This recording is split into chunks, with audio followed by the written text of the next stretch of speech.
আমার মায়ার নবী হাসরের ময়দানে কান্না করতেছেন। আম্মা জান আয়েশা রাদিয়াল্লাহু আনহা বলেন, নবী আপনি কাঁদেন কেন? হাসরের ময়দানে ভয়ঙ্কর হালাত। আম্মা জান বলেন, কেমন হালাত? বলে, এমন কঠিন হালাত হবে, নারী আর পুরুষ সব উলঙ্গ দাঁড়াবে, কেউ কারো দিকে তাকানোর কোনো সুযোগ হবে না। ওই কঠিন মুসিবতের সময় সূর্যের গরমে জমিনটা তামা হয়ে যাবে, জাহান্নামের গরম আওয়াজ, মানুষগুলো থরথর করে কাঁপতে শুরু করবে। আম্মা জান আয়েশাকে নবী বলেন, আয়েশা হাসরের ময়দানে তো কঠিন, নবীদের কোনো গুনাহ নাই, তারা পর্যন্ত নফসি নফসি বলে কান্না করতে থাকবেন। মুসা নবী বলবেন, আল্লাহ আমাকে বাঁচান, উম্মতের কথা বলিয়া যাইবেন। ঈসা নবী উম্মতের কথা বলিয়া বলবেন, আল্লাহ আমাকে বাঁচান। ইব্রাহিম নবী উম্মতের কথা বলিয়া বলবেন, আল্লাহ আমাকে বাঁচান। আল্লাহ পাকের নবী এই কথা বলা মাত্র আম্মা জান আয়েশা রাদিয়াল্লাহু আনহা বলেন, তখন আপনি কি করবেন? মায়ার নবী বলেন, আয়েশা আমি তখন আল্লাহর আদালতে মাকামে মাহমুদে সিজদায় পড়ে কাঁদবো।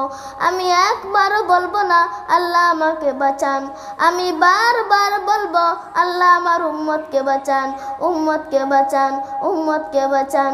আম্মা জান আয়েশা রাদিয়াল্লাহু আনহা বলেন, তারপর কি হবে? আল্লাহ বলবেন, নবী আপনি কান্না করবেন না, মাথা উঁচু করেন, আর হাসরের ময়দানে কোটি কোটি মানুষের মধ্যে থেকে আপনার উম্মতগুলো বাছাই করে করে জান্নাতের মধ্যে নিয়ে যান। نحمده ونصلي على رسوله الكريم أما بعد فأعوذ بالله من الشيطان الرجيم بسم الله الرحمن الرحيم। জনাব মুহতারাম, আজকের এই পবিত্র জলসার সম্মানিত সভাপতি সাহেব, উপস্থিত উলামায়ে কেরাম, মুরব্বিয়ানে আজম ও আমার বাড়িঘরের পর্দার আড়ালের পর্দানিশী মা ও বোনেরা ও আমার ছাত্রছাত্রী ছোট বড় ভাই ও বোনেরা, আমাকে আদেশ করা হয়েছে হাসর সম্পর্কে কিছু কথা বলার জন্য। আমি এক নগণ্য ব্যক্তি, আমি হাসর সম্পর্কে এত কিছু জানি না। মহান আল্লাহ পাক যদি আমাকে তৌফিক দান করেন, তাহলে অতি সংক্ষেপে দু চারটি কথা বলে আপনাদের সম্মুখ থেকে বিদায় নেব। আমার মায়ার নবী হাসরের ময়দানে কান্না করতেছেন। আম্মা জান আয়েশা রাদিয়াল্লাহু আনহা বলেন, নবী আপনি কাঁদেন কেন? হাসরের ময়দানে ভয়ঙ্কর হালাত। আম্মা জান বলেন, কেমন হালাত? বলে, এমন কঠিন হালাত হবে, নারী আর পুরুষ সব উলঙ্গ দাঁড়াবে, কেউ কারো দিকে তাকানোর কোনো সুযোগ হবে না। ওই কঠিন মুসিবতের সময় সূর্যের গরমে জমিনটা তামা হয়ে যাবে, জাহান্নামের গরম আওয়াজ, মানুষগুলো থরথর করে কাঁপতে শুরু করবে। আম্মা জান আয়েশাকে নবী বলেন, আয়েশা হাসরের ময়দানে তো কঠিন, নবীদের কোনো গুনাহ নাই, তারা পর্যন্ত নফসি নফসি বলে কান্না করতে থাকবেন। মুসা নবী বলবেন, আল্লাহ আমাকে বাঁচান, উম্মতের কথা বলিয়া যাইবেন।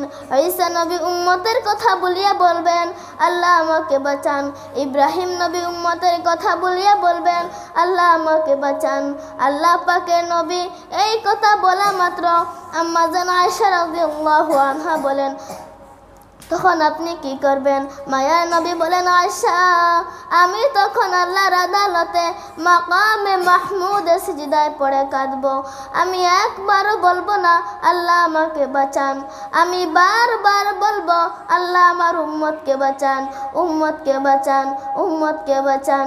আম্মা জান আয়েশা রাদিয়াল্লাহু আনহা বলেন, তারপর কি হবে? আল্লাহ বলবেন, নবী আপনি কান্না করবেন না, মাথা উঁচু করেন, আর হাসরের ময়দানে কোটি কোটি মানুষের মধ্যে থেকে আপনার উম্মতগুলো বাছাই করে করে জান্নাতের মধ্যে নিয়ে যান। আমি তখন আল্লাহর অর্ডারে আমার উম্মতগুলো বাছাই করে করে জান্নাতের মধ্যে নিয়ে যাব।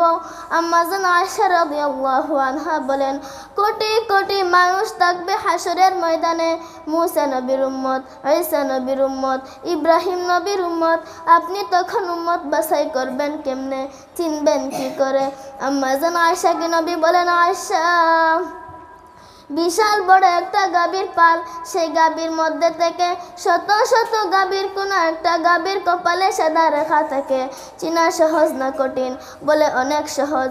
আম্মা জান আয়েশাকে নবী বলেন, আয়েশা ভালো করে শুনে নাও, আমার উম্মতগুলো চিনার জন্য মুসা নবীর উম্মত, ঈসা নবীর উম্মত, ইব্রাহিম নবীর উম্মতের মধ্যে আমার উম্মতও থাকবে। চিনতে কোনো কষ্ট হবে না, কারণ আমার উম্মতেরা যারা 5 ওয়াক্তের নামাজ উযু বানাইয়া পড়বে, তাদের উজুর অঙ্গগুলি নূরের আলোতে ঝলমল করতে থাকবে। আর আমি দেখে দেখে দেখে দেখে বাছাই করে করে জান্নাতের মধ্যে নিয়ে যাব। এরা নবীর উম্মতের দলেরা ও যুবকেরা, ব্যবসা করো বাধা নাই, চাকরি করো বাধা নাই। আল্লাহ নবী ব্যবসা করেছেন, চাকরিও করেছেন। আবু বকর ব্যবসা করেছেন, ওমর ব্যবসা করেছেন। ইসলামে ব্যবসা নিষেধ নাই, চাকরি করা বাধা নাই, স্কুলে পড়ো, কলেজে পড়ো, লেখা পড়া বাধা নাই। তবে বান্দা সব সময় মনে রাখবা, আল্লাহ তোমাকে পাঠাইয়াছেন ইবাদতের জন্য। ব্যবসার ফাঁকে ফাঁকে ইবাদত করবা, নবীর তরিকা মতো চলবা, মা বাবার দোয়া নিয়ে চলবা, আলিমদের পরামর্শ নিয়ে চলবা। মনে মনে ধোকা আসবে কেমনে সম্ভব? ডানে বামে তাকাইয়া দেখো রে যুবক, আল্লাহর গোলাম, তোমার আমার মতো কত যুবক স্কুলে পড়ে, কলেজে পড়ে, 5 ওয়াক্তের নামাজ পড়ে, তুমি কেন পারবা না? তোমার আমার মতো কত যুবক রাস্তায় গাড়ি চালায়, সময় মতো নামাজ পড়ে, তুমি কেন পারবা না? তোমার আমার মতো কত যুবক রেব, আর্মি, পুলিশ, মিডিয়ারে চাকরি করে, দাড়িওয়ালা, 5 ওয়াক্তের নামাজ পড়ে, তুমি কেন পারবা না? তোমার আমার মতো কত যুবক কর্মচারী কাজ করে, সময় মতো নামাজ পড়ে, কোনো অভাব নাই, তুমি কেন পারবা না? শয়তানের দুখায় পড়ে গেছো, এখনো সময় আছে, তওবা করে নাও।